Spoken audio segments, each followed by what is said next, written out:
All right, let's see what number 22 is. All right, Jeff. I do have one last thing I'm going to try. It's my last punch. Bring it up to me. Yeah. Thank you. I'm going to buy a lotto ticket if this works. So, fingers crossed.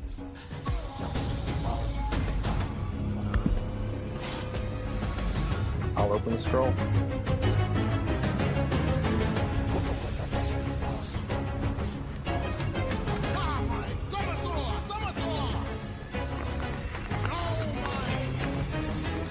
Put it to Shaheen on the Kaleb, background. you are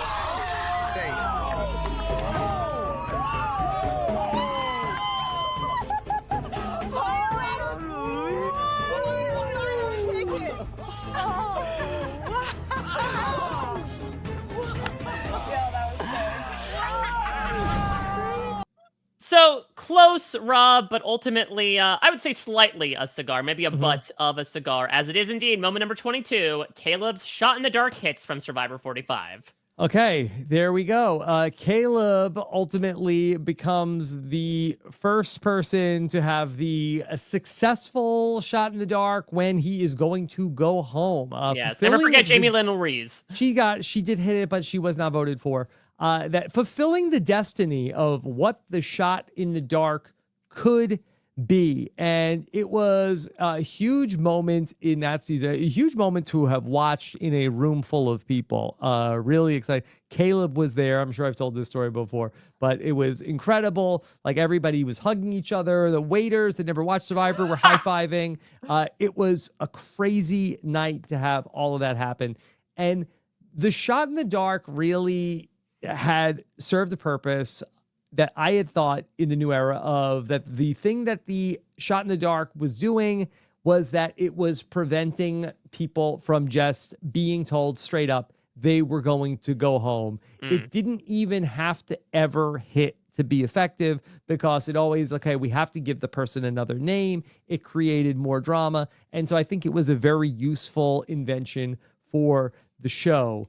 In the case of Kaleb, he got cast on this very doomed tribe of Lulu, was a big character, such a likable guy, had off-the-screen charisma that everybody recognized. Unfortunately, his cast also really recognized that. And he was a person who really couldn't find a home in the post-merge game. And so everybody universally agreed that he would be the person to go. But as luck would have it, Literally. Kaleb is able to pull the correct scroll and be safe for just one more night.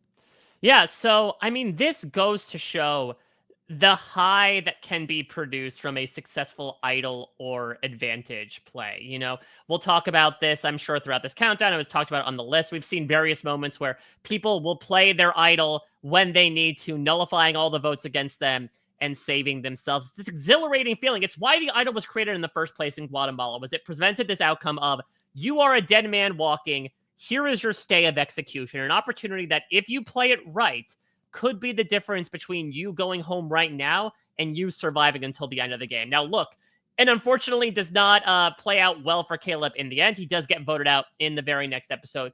But truly, there are very few moments that can match the high that is experienced here. I mean, look at this picture. Look at the Renaissance painting that is this moment when the shot in the dark hits.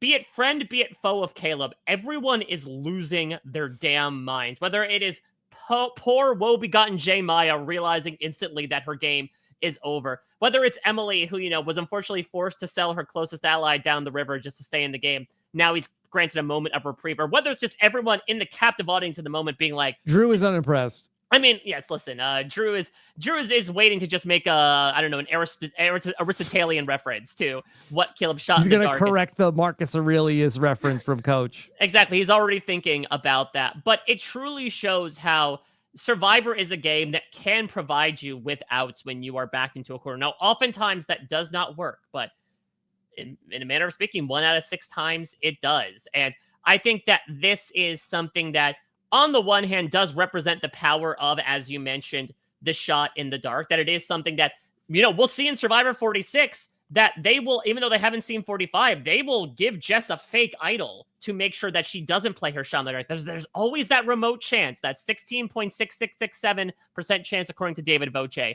that your plan will go awry. And then on the other hand, we see that this thing can be completely disposable, considering the fact that all of the Survivor 47 cast at like the final 8, final 9, just offers them up, preventing them from allowing a Kaleb-like moment to happen the rest of the season. The shot in the dark hitting in this fashion is really the greatest utilization of like what we have come to know as the great immunity idol plays, where that we think back to Wentworth does not count. I think that that's probably a moment that we see down the road on this list. And the beauty of this moment in the shot in the dark, you had this lovable underdog in Kaleb, and you know that he's in trouble. And then also it's a 1 in 6 chance that he's going to have it. So you also have it sort of baked in like they had in Survivor Fans versus Favorites, where we didn't know if Amanda had the idol or not. Right. So when I guess there's a question when Wentworth goes to Tribal Council, is she going to play it or not? And she's probably going to play it. You know that she has it. This is almost a big surprise to the viewer because you know that Kaleb is in trouble. He's going to do the thing, and there's suspense in whether or not it is going to hit. And then when it does, there's this, incredible release of that. Yes, I can't believe he did it. Had he had like the idol in his pocket, I think that there would be a little question of like, is he going to play? I don't think it would have been as exciting if he would have had an idol that he found earlier in the game and he knows that he's in trouble and he plays it at that tribal council.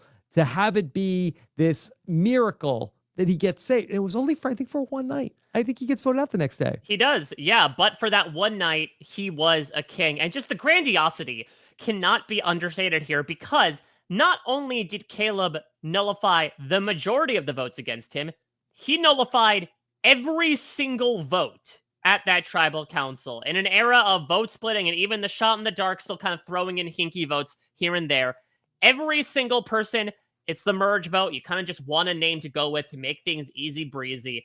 Everyone, all 12 other people on this tribe voted for Kaleb. He ties a record for most votes nullified. I believe he actually maybe beat Wentworth in that regard, or maybe tied it with an idol or advantage being played. Wipes the slate clean, and we have a no vote situation at the final 13 of Survivor 45. Now, unfortunately, it does fall onto poor J. Maya, who, whose game ends with the tragedy of the best Greek myths among us. But to see the triumph of Kaleb in that moment where every single person had him in their sights and he was able to somehow dodge out of their line of fire, it's epic. There's no other way to put it.